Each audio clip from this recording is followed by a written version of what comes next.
A little while ago, I fell upon a quote written by Dan Peterson that read, "Paper doesn't save people, people save people." Immediately after coming across it, it stopped me right dead in my tracks, and I felt this tugging at my heart, which, if my heart could speak, would say, I felt that. As a nonprofit employee, I saw firsthand how the paper, which is symbolic of the figurative visual used to depict policies and guidelines, are just the guiding principles, so to speak.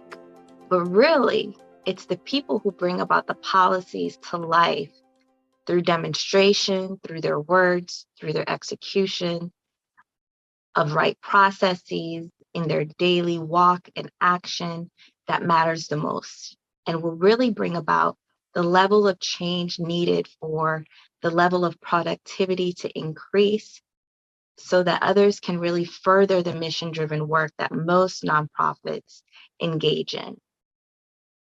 Hearing that quote forever changed me.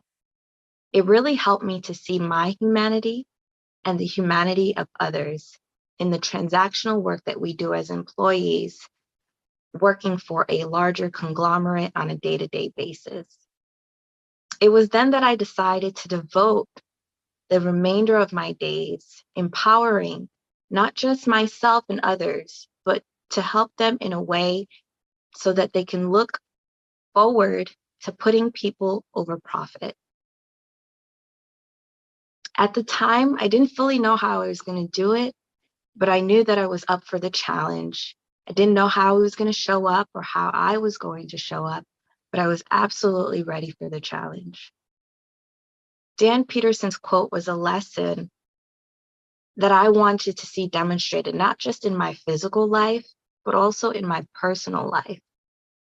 But because I witnessed after being in the for-profit as well as the nonprofit sector, working for C-suite executives for over 10 years, just how paper really didn't save people and how it was rather people who saved people. But at the time, I really wasn't seeing people saving people.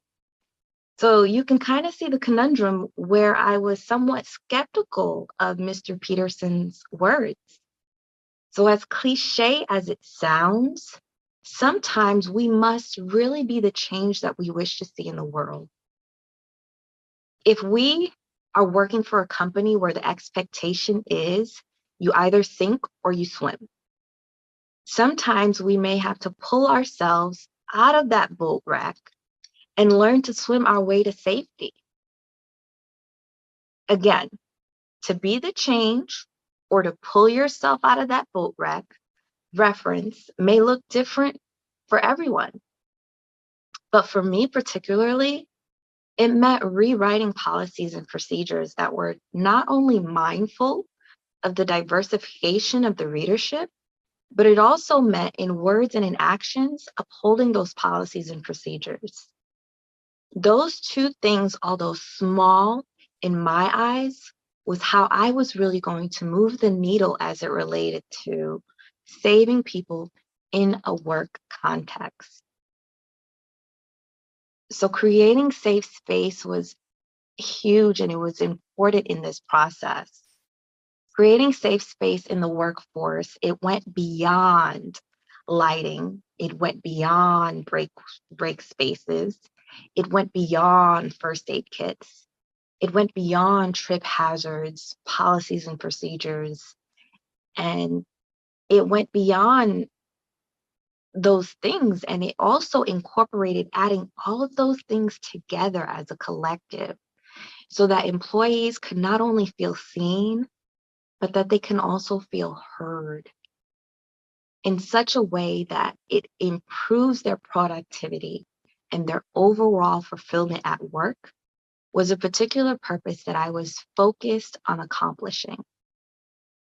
I have, for as long as I could remember, been someone who knew my purpose in life was to live and to be of service to others.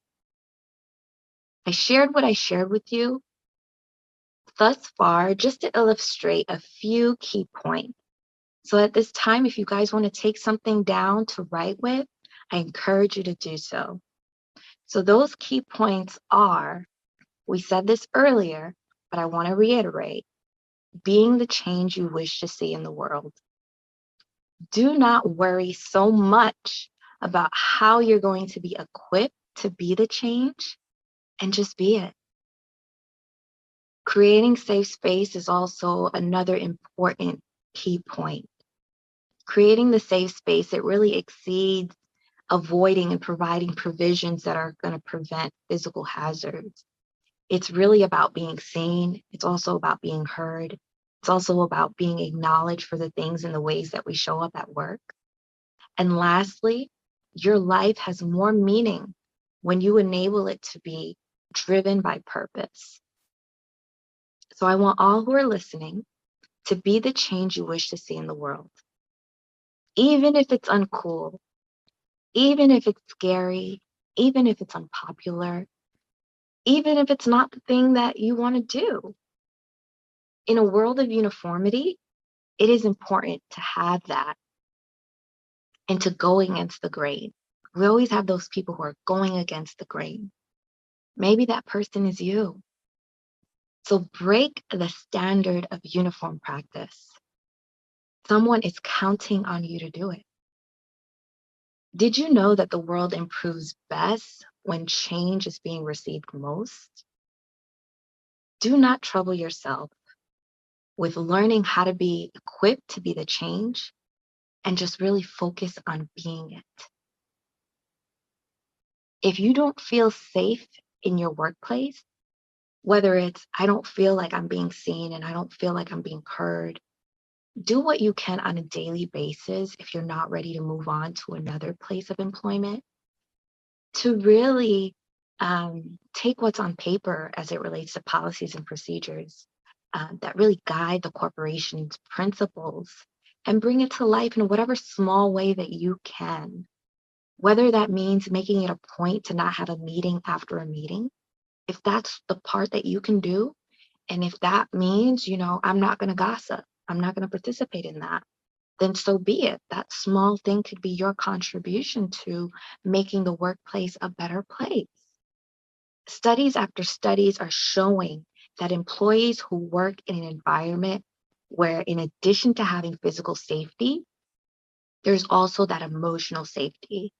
They tend to be employees that are not only more fulfilled, but they are more productive workers. And lastly, before I end with our last point, I want to say that purpose really is the reason that we get up in the morning.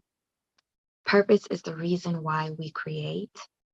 Purpose is the reason why I am here right now, and why you're here right now. And purpose is the reason why we wake up and do it all over again daily. It is a daily practice that we have to commit to. So I want to ask you, will you prioritize safety in your workspace after today? Will you prioritize emotional safety in the workspace after today? If that answer is yes, I am elated. I want to tell you now, and I want to encourage you now, and encourage all who are watching, that is very much worth it. My name is Jessie Belazaire, and I'm a speaker, a certified life coach, and a nonprofit employee. Thank you so much for having me today. I want to extend a special thank you to Nonprofit CEO for allowing me the opportunity to share the virtual stage with a handful of dynamic speakers. Enjoy the conference.